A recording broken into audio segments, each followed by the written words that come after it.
संगत जी, बहुत समय पहले की बात है। एक पवित्र वन था जिसका नाम नैमिषारण्य था। वहाँ अनेक ऋषि मुनि तपस्या और यज्ञ कर रहे थे। वे सभी संसार के लोगों के कल्याण के बारे में चिंतित थे।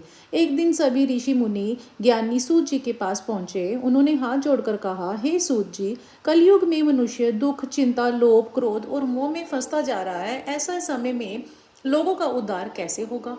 कौन सा मार्ग सबसे सरल और कल्याणकारी है? सूत जी ने मुस्कुरा कर कहा, हे ऋषियों, आपने बहुत ही उत्तम प्रश्न पूछा है। यह प्रश्न केवल आपके लिए नहीं बल्कि संपूर्ण मानवता के कल्याण के लिए है।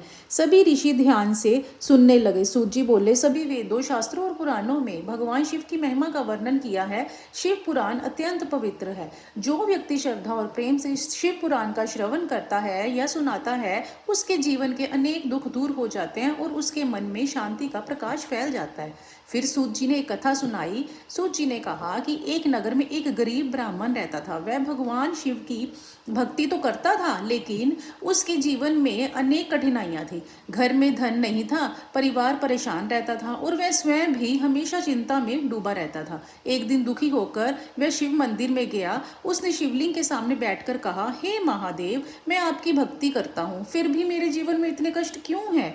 उसी समय वहां एक संत आए। उन्होंने ब्राह्मण की व्यथा सुनी और कहा, बेटा, भगवान शिव पर विश्वास रखो, प्रतिदिन शिव पुराण का श्रवण करो और ओम नमः शिवाय मंत्र का जप करो। ब्राह्मण ने संत की बात मान ली। अगले दिन से वह प्रतिदिन शिव पुराण सुनने लगा। कुछ दिनों बाद उसके जीवन में एक अद्भुत परिवर्तन आने लगा। पहले जो मन हमेशा चिंता से भरा रहता था, अब शांत रहने लगा। उसके चेहरे पर संतोष दिखाई देने लगा। धीरे धीरे परिस्थितियां सुधरने लगी। सबसे बड़ा चमत्कार ये था कि उसके हृदय में भगवान शिव के प्रति अटूट प्रेम जाग गया था। अब वह हर परिस्थिति में प्रसन्न रहने लगा। सूत जी बोले, हे मुनियों, यही भगवान शिव की कृपा है। जब मनुष्य सच्चे मन से उनकी शरण में जाता है तो वे उसके जीवन का अंधकार दूर कर देते हैं। फिर उन्होंने कहा, कल युग में बड़े यज्ञ और कठिन तपस्या करना सबके लिए संभव नहीं है, लेकिन भगवान शिव का नाम लेना हर व्यक्ति के लिए संभव है। जो भक्त श्रद्धा से ओम नमः शिवाय का जप करता है, भगवान शिव उसके जीवन में सुख, शांति और शक्ति का संचार करते हैं। सूत जी की वाणी सुनकर सभी ऋषियों की आंखें श्रद्धा से भर गई।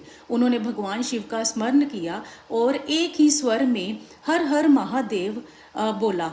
पूरा नैमिषारण्य भगवान शिव के जयकारों से गूंज उठा। भगवान शिव अत्यंत दयालु हैं। सच्ची श्रद्धा से किया गया स्मरण कभी व्यर्थ नहीं जाता। ओम नमः शिवाय।